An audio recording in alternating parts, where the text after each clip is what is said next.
Proti ktorému protiračovi si hral najneradšej?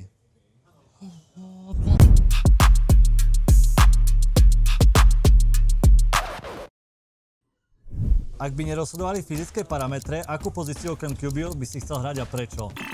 Tight end alebo safety, to som asi hrával, je to preto, že je to veľmi dôležitá pozícia a máš dosť veľký vplyv na hru.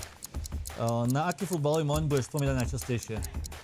Asi výhra checkballu. Kto bol tvoj obľúbený spoluhráč, s ktorým si hral? Maťo Pargač.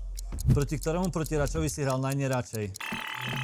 To je asi Dundaček, ale ako je to obranca, tak Karel Augusta.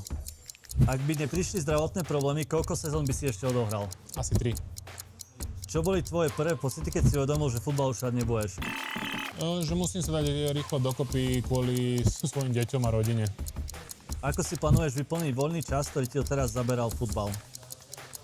Rodina, videohry. Uvidíme ťa ešte na zápasu Nitry Knights? Áno.